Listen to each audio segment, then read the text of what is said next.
Dear 10th standard students, இன்னைக்கு நம்ம என்ன பார்க்க போறோம் அப்படினா exercise 4.4ல sum number 10 given பாருங்க. An artist has created a triangular stained glass window. ஒரு ஆர்டிஸ்ட் என்ன பண்றாங்க அப்படினா இது மாதிரி ஒரு triangular கிளாஸ்ல வந்து கிளாஸ் இருக்கு இல்லையா அதுல வந்து என்ன செய்றாங்க அப்படினா window create பண்றாங்க. சரிங்களா? And has one strip of small length left before completing the window. So இந்த மாதிரி நிறையா பண்ணிட்டு வரும்போது பார்ட்டாக பெயிண்ட் பண்ணிகிட்டே வர்றாங்க இல்லைங்களா அதில் ஒரு சின்ன பார்ட் மட்டும் அவங்க என்ன பண்ணிட்டாங்களாம் விட்டுட்டாங்களாம். இப்போது நீங்கள் என்ன கண்டுபிடிக்கணுமா அவங்க விட்ட இந்த பார்ட்டோட லென்த் எவ்வளவு அப்படிங்கிறத கண்டுபிடிக்கணுமா. இதுக்கு மற்ற லென்ஸ் கொடுத்துருக்காங்க, இதை பேஸ் பண்ணி அவங்க பெயிண்ட் பண்ணாத இந்த போர்ஷனோட லென்த் எவ்வளவு அப்படின்னு நீங்கள் கண்டுபிடிக்கணும். சரிங்களா?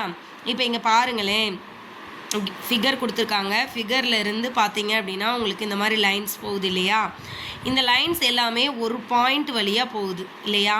ஸோ இந்த ஒரு பாயிண்ட் வழியாக போகும்போது எல்லா பாயிண்ட்ஸும் இந்த இடத்துல மீட் பண்ணுதுன்னு அர்த்தம்.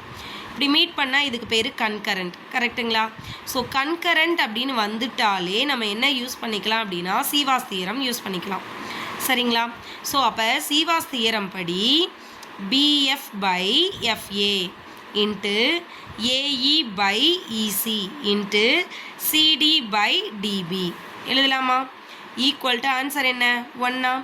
ஸோ இப்போ பிஎஃபோட லென்த் என்னன்னு தெரியாது, அதை தான் கண்டுபிடிக்க போகிறீங்க.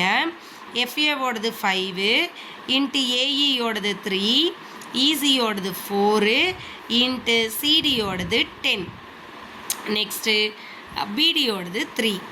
இப்போது இதை கேன்சல் பண்ண போகிறோம். சரிங்களா? இந்த 3 கேன்சல் பண்ணிடலாமா?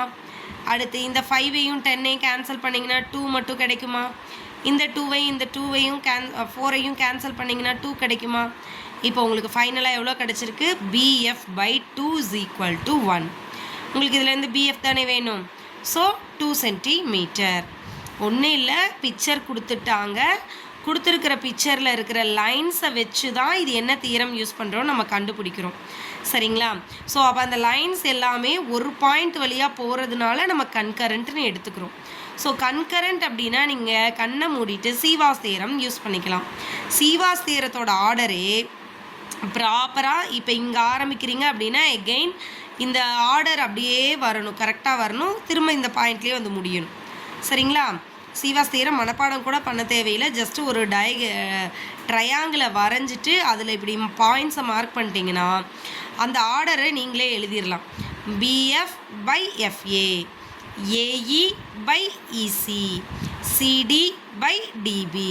இல்லை நீங்கள் இங்கே ஸ்டார்ட் பண்ணுறனாலும் okay. AE by EC, CD by DB, BF by FA. இந்த ஆர்டர் மட்டும் நீங்கள் மாற்றாமல் ப்ராப்பராக எடுத்துக்கிட்டால் போதும்.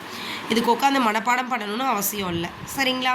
ஸோ இதை எடுத்துகிட்டு தான் இந்த சம்மை சால்வ் பண்ணியிருக்கோம். அப்போ அவங்க இன்னும் எவ்வளோ தூரம் பெயிண்ட் பண்ணணும், பெயிண்ட் பண்ணாத இந்த போர்ஷனோட அளவு பார்த்தீங்கன்னா 2 சென்டிமீட்டர். Thank you students.